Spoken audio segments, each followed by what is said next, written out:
प्रिय विद्यार्थी मित्रों, मैं प्रोफेसर सुमन जैन फिर आपके साथ हम अपनी बात कहने के लिए आ गए हैं। जैसा कि आप लोग को पता है कि हम लोग माधवी नाटक का अध्ययन कर रहे हैं और उसी पर हमारे व्याख्यान चल रहे हैं। मैंने माधवी नाटक को पढ़ने के लिए 5 व्याख्यान आपको दिया है। उन 5 व्याख्यानों को सुनकर आपने अनुभव किया होगा कि माधवी नाटक को पढ़ने की क्या कला है और माधवी नाटक में नाटककार का मंतव्य क्या है। पिछला 5 व्याख्यान मैंने विस्तृत रूप से दिया है और आज जो हम व्याख्यान आपको देंगे, हमने ये प्रयास किया है कि आज पूरे माधवी नाटक को हम समेटने का प्रयास करेंगे और ताकि आगे जो हमारा व्याख्यान हो उसमें हम आपको माधवी नाटक से संबंधित कुछ समीक्षा, कुछ विश्लेषण और कुछ चरित्र और उसकी जो नाटक की समस्याएं हैं उस पर बातचीत कर सकें। हम लोगों ने पिछले संदर्भ में यह देखा था कि माधवी और गालव उत्तराखंड की ओर जाने के लिए तत्पर हो गए हैं और वे उत्तराखंड की ओर लंबे लंबे मार्ग से जाना चाहेंगे। उनकी ये इच्छा है, विशेष रूप से माधवी की ये इच्छा है कि इस तरह से हम दोनों लंबे समय तक एक दूसरे के साथ रहेंगे। विद्यार्थियों, तुम लोगों ने यह जाना होगा कि माधवी 3 राजाओं के दरबार में जाती है, जिसमें जो पहला राजा है अयोध्या के महाराज हर्ष का दरबार, वह गालव के साथ वहाँ पहुँचती है और गालव और माधवी थके हारे धूल धूसरित है।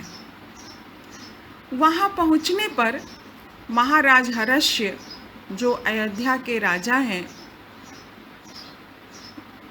माधवी का सम्मान नहीं करते हैं बल्कि अपमान ही करते हैं। अपमान की जो भाषा है और अपमान का जो संदर्भ है, अपमान करने के पीछे राजा का जो अहम है, अपमान करने के पीछे राजा के अहम की जो तुष्टि है, ये सब कुछ आप लोगों ने नाटक पढ़ते हुए अनुभव किया है।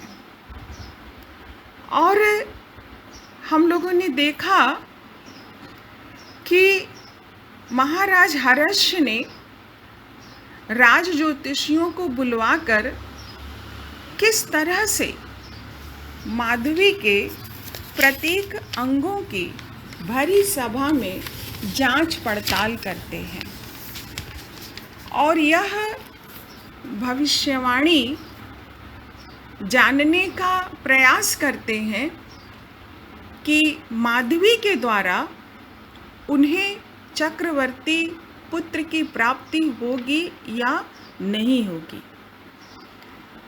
उस दौरान माधवी को कोई भी बात समझ में नहीं आती है और उसकी स्थिति एक निरीह स्थिति की तरह नाटककार ने यहाँ पर हमको दिखाया है।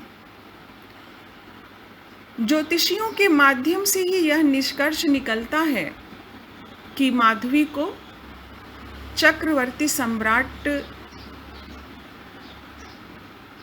माधवी को महाराज हर्ष से जो पुत्र होगा वह चक्रवर्ती सम्राट होगा और उसके बाद महाराज हर्ष उसे अपने रनिवास में रख लेते हैं। लेकिन समस्या यहाँ पर यह आती है कि महाराज के पास मात्र 200 ही घोड़े हैं। गालव तैयार नहीं होता है, लेकिन माधवी के समझाने के बाद माधवी गालों से कहती है कि तुम महाराज हर्ष से कह दो कि पुत्र लाभ के बाद ये मुझे मुक्त कर देंगे और 200 घोड़े दे देंगे। लेकिन गालों को आगे चिंता होती है कि शेष घोड़े हमें कहाँ प्राप्त होंगे। माधवी कहती है कि उसके लिए हमें कहीं और जाना पड़ेगा। राजा हर्ष गालों से बात करके वह इस बात से सहमत हो जाता है कि पुत्र प्राप्ति के बाद वह माधवी को मुक्त कर देगा। तदुपरांत उसे पुत्र की प्राप्ति होती है और वह उसे छोड़ देता है, उसे मुक्त कर देता है। जो पुत्र प्राप्त होता है उसका नाम वसुमना है। इस नाम का ज्ञान भी माधवी को महाराज के दासियों से ही ज्ञात होता है। माधवी अपने दूध मुहे बच्चे को छोड़कर गालों के पास लौट आती है। माधवी मातृत्व को प्राप्त करने के बाद उसके अंग शिथिल पड़ जाते हैं। अब वह युवती नहीं रही और उसका मन भी अब पहले जैसा नहीं रहा। गालो जब माधवी को देखता है तो वह कहता है कि माधवी, तुम्हें भावुकता से बचना चाहिए। लगता है कि राजमहल में साल भर रहकर तुम्हारा शरीर शिथिल हो गया है। लेकिन माधवी उदास है अपने बच्चे के लिए। माधवी कहती है कि गालो, अब मेरे लिए सब कुछ बदल गया है क्योंकि अब हम माँ हैं। पुनः नाटक में गालो और माधवी के बीच में वार्तालाप चलता है, जिससे गालो और माधवी के मन स्थिति का ज्ञान होता है और माधवी पुनः अनुष्ठान करके वह चिर युवती बन जाती है। और गालो उससे कहता है कि अब हम लोग यहाँ से सीधे काशी जाएंगे और काशी नरेश महाराज दिवोदास के पास। दिवोदास काशी का राजा है। वह धूर्त है, लंपट है और विदूषक हमेशा उसकी चाटुकारिता करता रहता है। दिवोदास की स्थिति यह है कि उसकी 17 पुत्रियां हैं, पुत्र नहीं है। महाराज दिवोदास के पास भी माधवी का अपमान ही होता है और वह महाराज दिवोदास के रनिवास में रहती है और माधवी से उसे प्रतर्दन नाम का पुत्र प्राप्त होता है। माधवी पुनः कौमार्य को प्राप्त होती है और वह भोजनगर के राजा, जो कि वृद्ध हैं, उनका नाम राजा उशीनर है, वह उनके पास जाती है और वहाँ से वह 200 घोड़ों की प्राप्ति करती है। महाराज उशीनर से जिस पुत्र की प्राप्ति होती है उस पुत्र का नाम शिबी है। तदोपरांत नाटककार के माध्यम से हम लोगों को यह भी पता चलता है कि वितस्तता नदी में बाढ़ आ जाती है, जिससे आर्यावर्त में जितने भी बचे हुए घोड़े थे उसमें कुछ तो बह जाते हैं और जो कुछ भी घोड़े बचते हैं वह ब्राह्मणों ने महाराज विश्वामित्र को दे दिया। और इधर गालो और माधवी पुनः घोड़ों की खोज के लिए निकल पड़ते हैं और एक कुटिया में जंगल में रुके हुए हैं, वहाँ निवास कर रहे हैं। अचानक माधवी कुटिया को छोड़कर कहीं चली गई।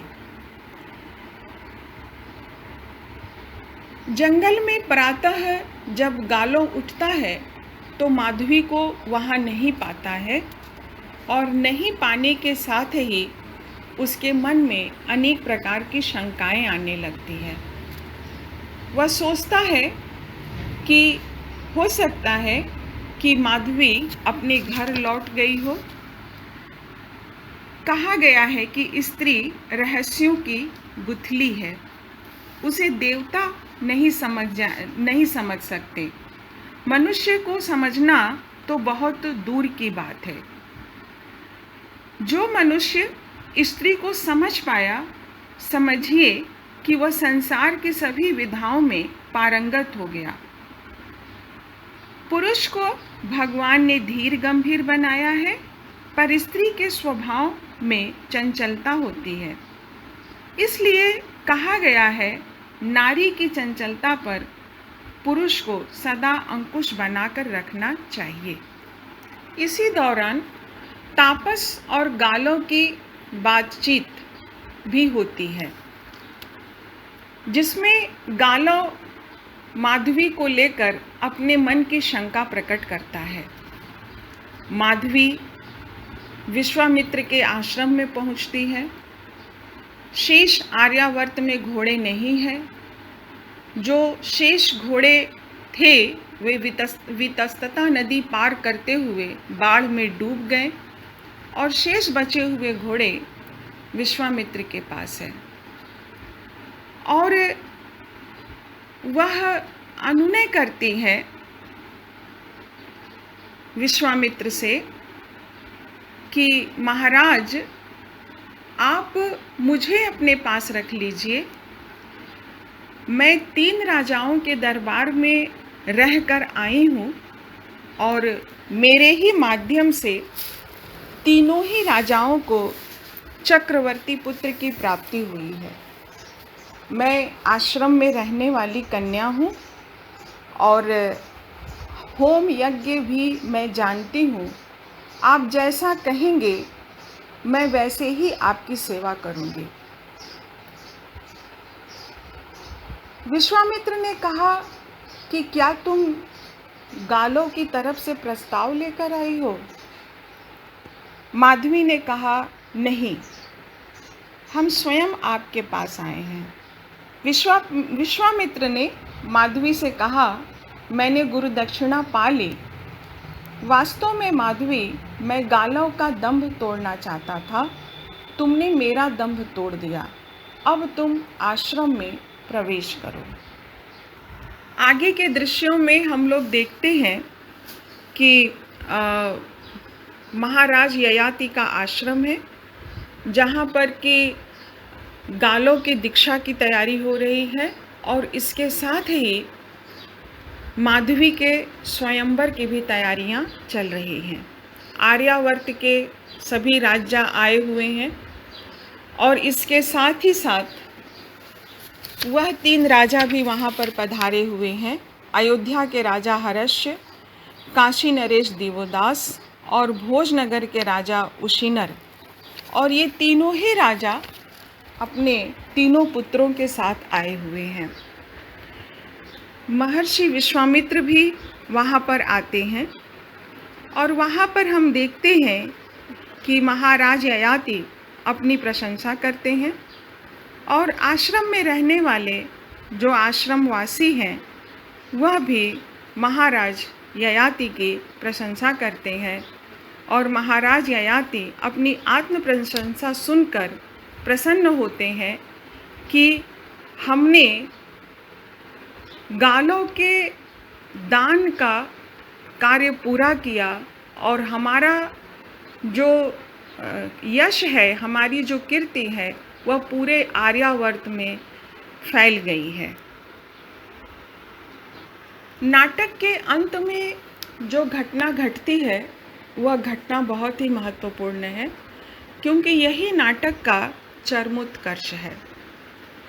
गालो महाराज ययाति के आश्रम में पूरे सज धज के साथ आता है और अब गालो वैसा नहीं है थका हारा सा, बल्कि अब उसके व्यक्तित्व में एक आत्मविश्वास दिखाई दे रहा था।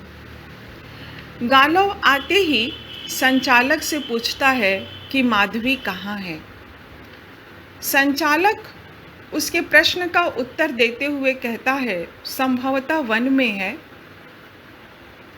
और गालव को यह अनुभव होता है कि यह स्वयंवर के नियमों का उल्लंघन है और उसके मन में माधवी को लेकर फिर संशय घर कर जाता है। उसे लगता है कि माधवी हमारा वर्ण नहीं करेगी, क्योंकि यहाँ पर तो बड़े बड़े राजा आए हुए हैं और वह राजा भी आए हुए हैं जिनके साथ माधवी उनके रनिवास में रह चुकी है और उनके साथ उनके पुत्र भी आए हुए हैं। पुत्र का तो मोह उसे होगा ही होगा। इस तरह से वह सोच ही रहा था कि उसने देखा कि माधवी प्रवेश द्वार पर खड़ी है। वह समझ नहीं पाता वह माधवी है या कोई और स्त्री है। माधवी को देखकर गालव ठिठक जाता है। उसका रूप लावण्य उतर चुका है। वह अधेड़ उम्र की अनाकर्षक स्त्री है। अपने कमर पर हाथ रखकर माधवी कहती है कि तुमने मुझे पहचाना नहीं? सच में मैं बहुत मुटिया गई हूँ क्या? तुम चिंता नहीं करो गालव।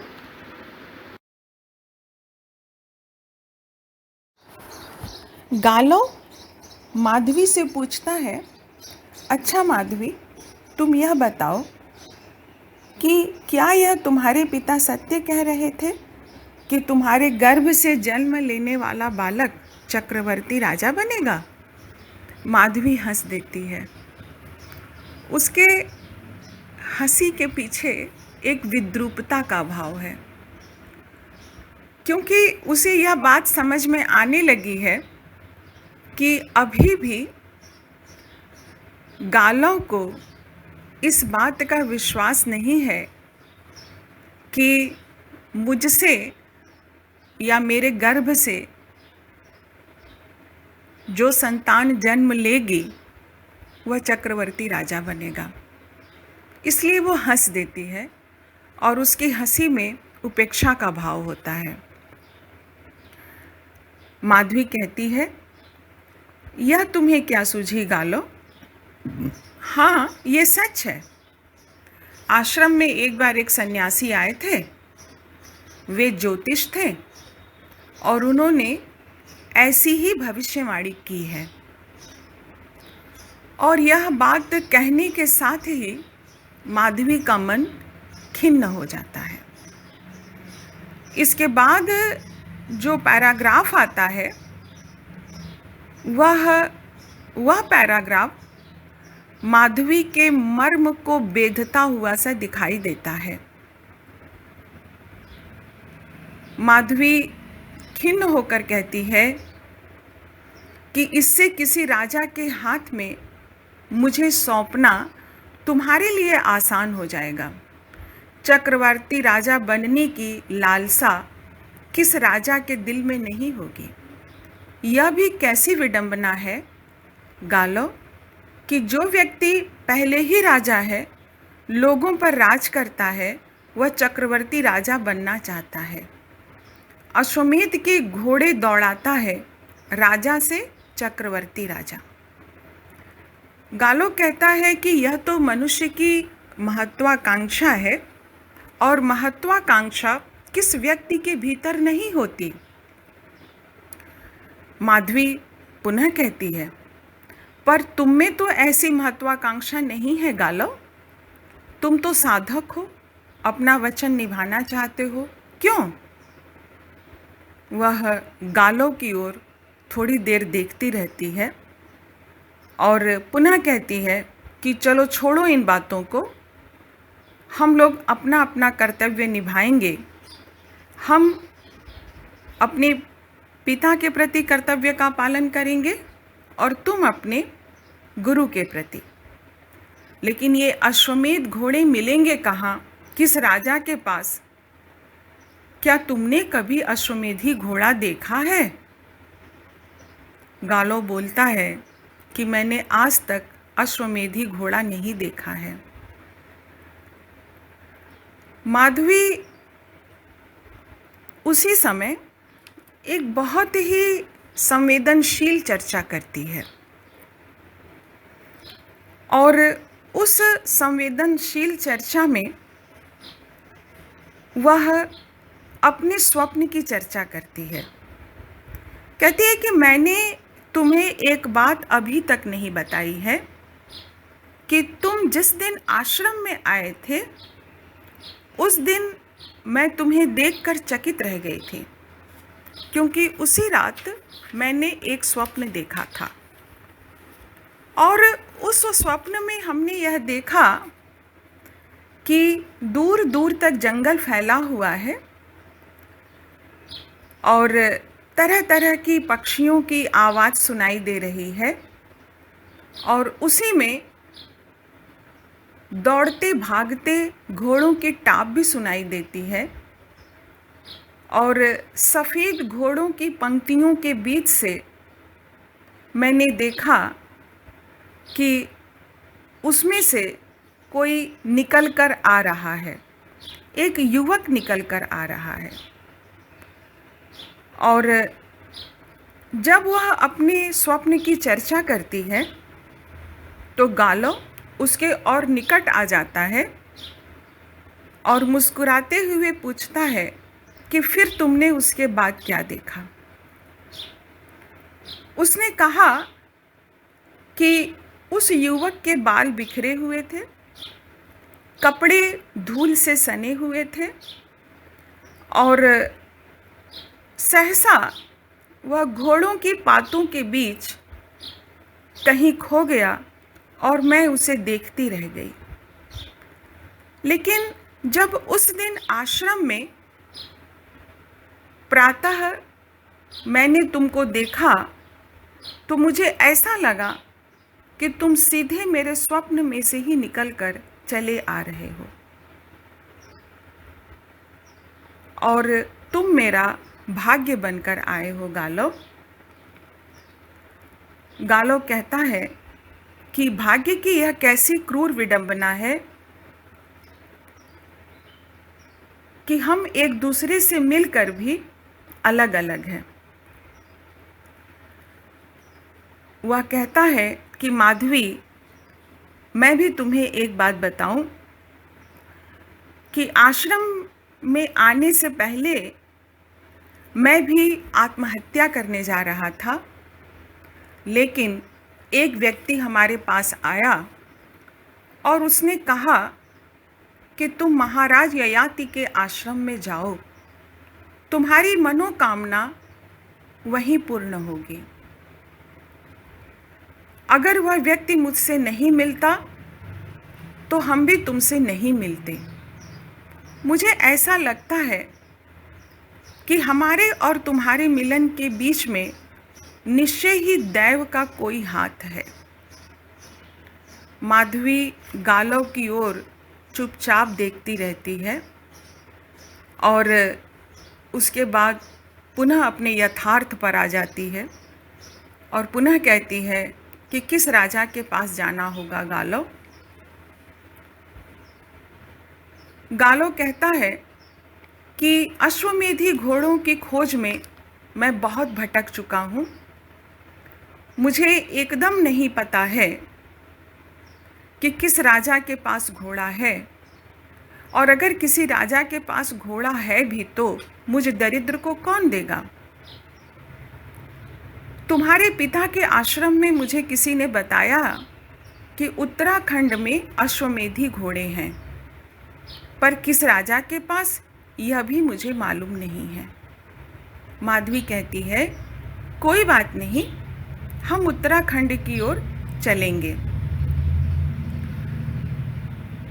हाँ, यह बात और है कि तुम्हारी यात्रा का वह प्रथम चरण होगा और हमारी यात्रा का वह अंतिम चरण होगा। गालो पूछता है कि यह कैसे माधवी? माधवी कहती है कि जहाँ तुम्हारी यात्रा समाप्त होगी वहाँ से मेरी यात्रा आरंभ होगी। गालो कहता है, पुनः कहता है कि कितना अच्छा होता कि हमारे ऊपर गुरु दक्षिणा का दायित्व नहीं होता। और इस संदर्भ में इन दोनों के बीच में वार्तालाप होता है और वार्तालाप होने के बाद माधवी उससे कहती है कि तुम अब भी अपने गुरु से ऋण मुक्त हो जाओ। तुम उनसे जाकर माफ़ी मांग लो।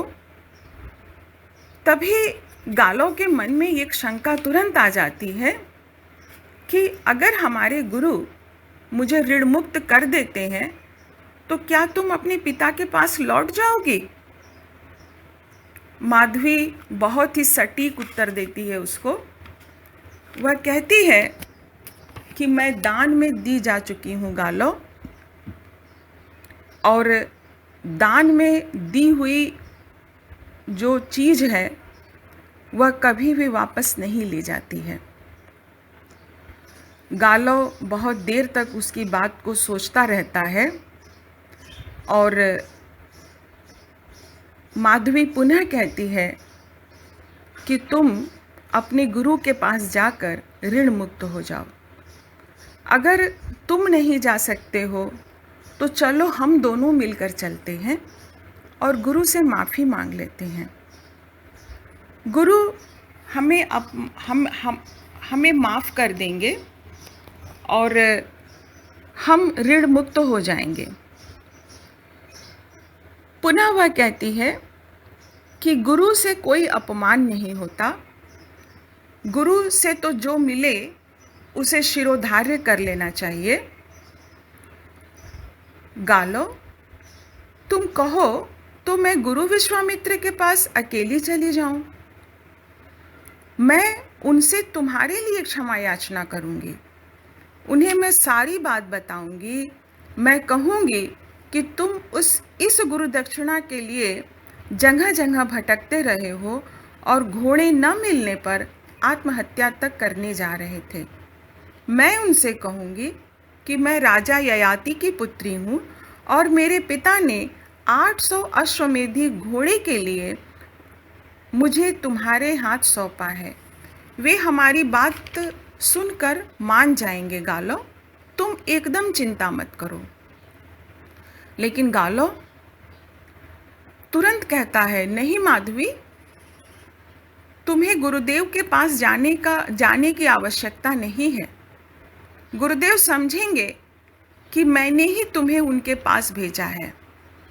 मैं अपना प्रतिज्ञा पालन करने से विमुख हो रहा हूँ और मेरी जो 12 वर्ष की साधना है वह साधना पर पानी फिर जाएगा। माधवी कहती है कि मैं तुम्हारी हेठी नहीं चाहती गालो, मैं तुम्हें उत्तीर्ण देखना चाहती हूँ। गालो कहता है कि इस गुरु दक्षिणा ने मुझे मझधार में झोंक दिया है। माधवी पुनः कहती है और वो समझ जाती है कि अब गालो को इससे ज़्यादा समझाया नहीं जा सकता। यह अपने समझने की सीमा को पार कर चुका है और माधवी पुनः अपने यथार्थ में लौट आती है और एक निर्णय लेती है, कठिन निर्णय लेती है, यथार्थपूर्ण निर्णय लेती है और कहती है गालो से कि मझधार में क्यों गालो, तुम अपनी प्रतिज्ञा पूरी करोगे, तुम्हारे लक्ष्य की सिद्धि होगी। इसके अतिरिक्त कोई दूसरा विकल्प नहीं है। हमारे भाग्य में ऐसा ही बदा है। चलो उत्तराखंड की ओर। गालो को आश्चर्य होता है, लेकिन एक बात माधवी उससे ज़रूर कहती है कि हम जब उत्तराखंड की ओर जाएंगे तो छोटे मार्ग से नहीं जाएंगे, हम लंबे लंबे मार्ग से जाएंगे ताकि हम दोनों एक दूसरे के साथ ज़्यादा समय तक रहें। वनों, पर्वतों, जंगलों को लांघते हुए हमें अच्छा लगेगा। और इसके साथ ही गालो और माधवी उत्तराखंड की ओर प्रस्थान करते हैं और पर्दा यहीं पर गिरता है।